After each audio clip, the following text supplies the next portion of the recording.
I want to welcome you back to BLACKSITE Sports.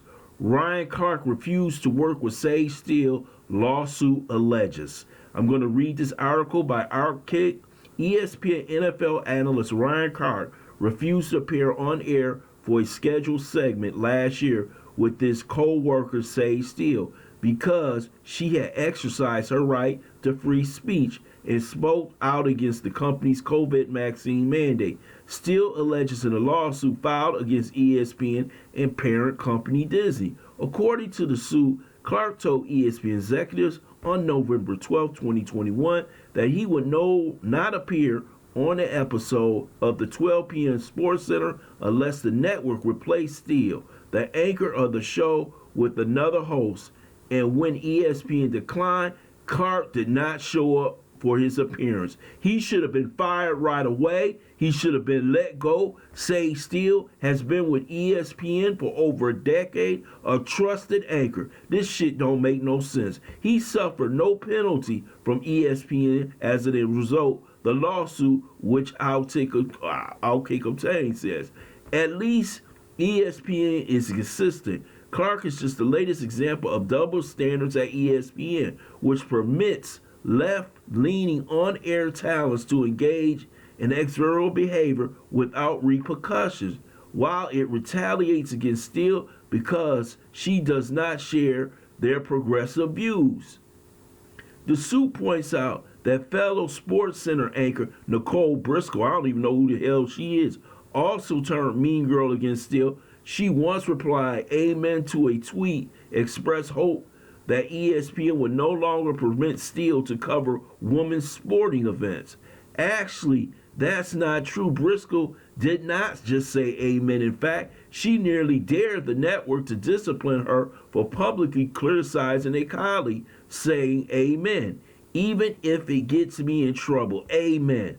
Steele made note of Briscoe's comments to ESPN executive Norby Williamson, but like in that case of Clark, ESPN did nothing.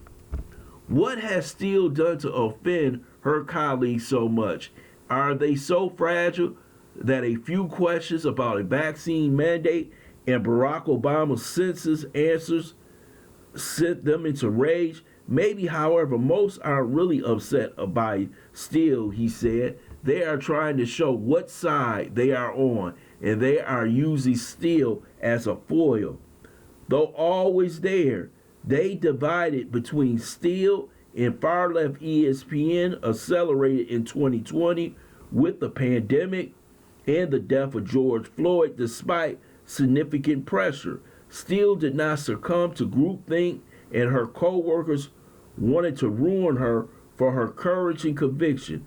Ellie Duncan and Michael Reeves-Knowlesy froze Steele out of social justice specials in 2020, privately objected to her blackness as a biracial woman.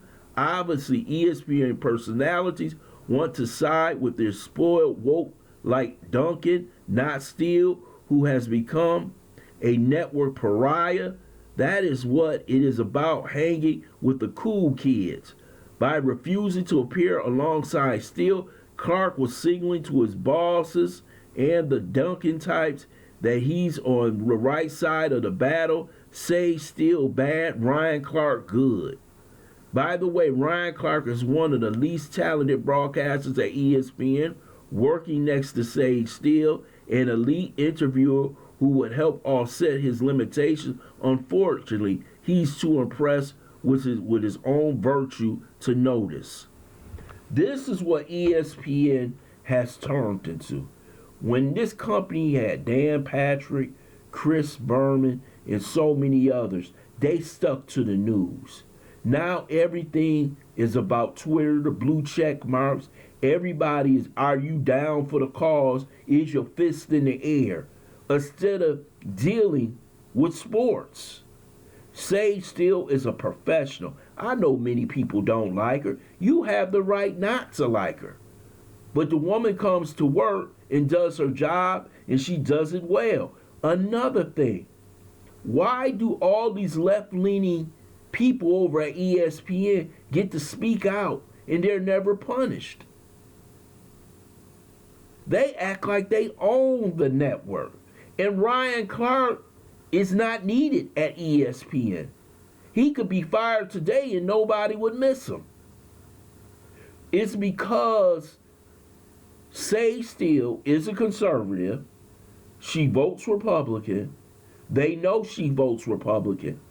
And if you don't do what everybody does, you notice you don't hear anybody over at ESPN complaining about Joe Biden as much as this country is fucked up. The border, inflation, everything you could think of, but you didn't hear anything out of them. But when Donald Trump was in office, you heard them running their mouths 24 hours a day talking about how bad America is, how racist America is. Well, America right now is down in the dumps. And you don't hear any of them virtue signaling about Joe Biden.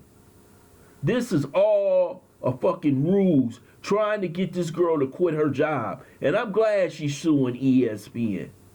This is why they're so mad at Elon Musk taking over Twitter. Because they don't want no one to object to their progressive liberal agenda. I want to thank you for listening to BLACKSITE Report. I hope you subscribe to this channel, smash that like button, but also share this video.